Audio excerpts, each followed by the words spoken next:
Hey, what's up, guys?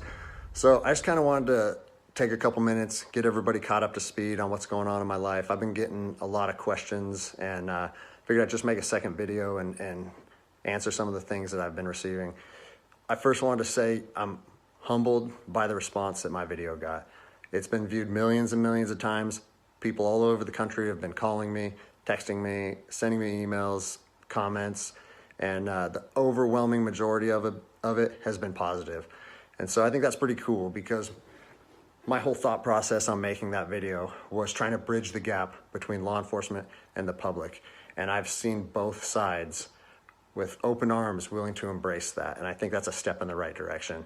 So that's pretty cool. One thing that I've seen come up over and over in the comments, and I've been in email sent to me, is, are you going to get in trouble? What happened to you? Or is there any discipline any discipline taking place?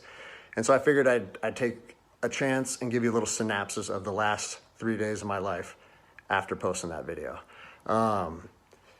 So I posted the video on Tuesday, was it May 5th? And it took it took a day or two before it really started getting a lot of traction. But the next morning when I woke up on the 6th, I think it was only at a few thousand views. And I had received a message from my command saying, wow, Greg, what a powerful message. We agree with that 100%, well done. And that was actually a relief for me because I was like, great, I know that it's risky putting something out like that, but I felt like it was so grounded in integrity and liberty that no one would have an issue with it. So that was a relief. And then fast forward 3 hours later, I get another phone call from my command and it said, hey Greg, the video's up to 400,000 views. It's time to pull the plug on this thing. And I immediately, it kind of caught me off guard because I said, why would we want to pull the plug on something that was already acknowledged as a good and powerful message from one law enforcement officer to others? And I said, yeah, that doesn't really make sense to me. I think maybe we should embrace this message and we should share this with other officers. And he said, listen, it's not up to me. I have been directed to tell you to take the video down, and I need to know if you're going to take the video down. And I said, no, I can't take the video down. Because if you listen to my first video, the whole message that I was trying to share with people and impart on them is, if you believe in something in your heart, you have to stand by that conviction, even if it costs you everything. And like I said last time, I have 3 little kids. I have this house, I have another house. I cannot afford to lose my job. But after putting that message out there and sharing that with America, and it was so well received, I can't then just say, even though that's what I believe, I'm gonna take a step back, I'm gonna retract my words, and I'm gonna allow my command to prevent me from sharing my heart and my truth. And I said, so with that in mind, sir, I can't take the video down. And, I didn't know where this was going to go. And I immediately started thinking about, what are they going to try and gig me on? What did I do wrong? What policy did I violate? And I got called back a couple hours later.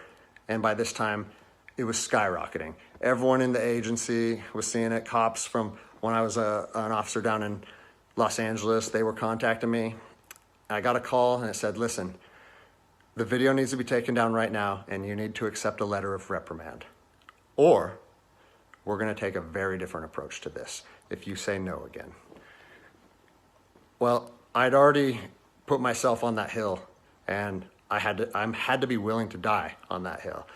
They said they determined the video was a violation of policy and that if I wouldn't take it down, that allegations would be made against me and so on and so on. And so I told them, no, I'm not going to take it down. You do what you need to do. But the principle of it is rooted in truth, and it was a positive message that was received by millions and millions of people. If you want me to take it down, I have to respectfully refuse. And it was interesting because they kept citing different policies, like, oh, it was the social media policy, or some of your equipment may have been identifiable. And that kind of seemed like a moot point to me. And it was strange because Why was the message okay at 5 a.m. and then 3 hours later, there was a problem with it? And so I was later contacted by the chief of police. He's someone that I have great respect for. He's a good man to work for. And he's the one that shot me straight. And he said, Greg, if you openly defy your governor, you can't be a police officer in the state of Washington. And I told him, I said, you know what, I can respect that. And if I were in your office, I would shake your hand, respectfully disagree, and say, maybe I'm not meant to be a police officer in the state of Washington then. And here's my thoughts on that, okay? You have to do your research. You have to figure out what your true north is, what your truth is, and where you stand on issues. For me personally, I believe that the Constitution supersedes all other documents, all other laws. There's case law supporting that. If you look at Marbury versus Madison, 1803, it says any future laws created that are repugnant, meaning in conflict with the Constitution, are null and void. So when I look at how I feel comfortable enforcing the law, and I see people exercising constitutional rights, it doesn't matter if there's different executive orders, requests from mayors, requests from governors. To me, the Constitution supersedes that, and I'm going to stand with the people. Well, unfortunately, higher up in all agencies, there's a political game being played, and now I am on a administrative leave status pending termination. I was told by both the agency and the union that I was asked to take it down, and I refused. So that's refusing a direct order. It's an insubordination charge, and it will result in me ultimately being let go from the agency. And I said, you know what? If that's what you guys have to do, if that video is so bad that you want to take my career from me and you want to leave my, potentially take my ability away to provide for my family because of that video, do it.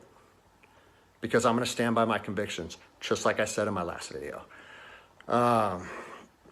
So yeah, it's weird, how fast your life can change in a week. It's something that I never thought would happen. I never thought that I would make a video that would resonate with millions of people.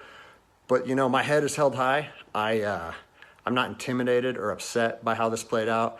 Like I said in my last video, man, I fought in the streets of Ramadi during 04 and 05. I came to terms long ago that my convictions and my beliefs may cost me everything up into my life. And even though it's 15 years later and I'm a police officer in Seattle, Washington, that truth still remains for me. So I don't have an option to back down or feel sorry for myself or give in and say, you know what, I got kids and I think I'm just going to take the letter. No, if they want to do me like this for standing up for liberty, they can do that. I'll leave you guys with this. It's on to the new adventure for me. I've been doing different things my whole life, and I'm actually excited, to tell you the truth. If you know of anyone accepting resumes, hit me up, because I might need it in the near future. But, I've always wanted to circumnavigate the globe on a sailboat, so maybe it's time to chase that dream. Anyways, I appreciate all the support, guys. Take care.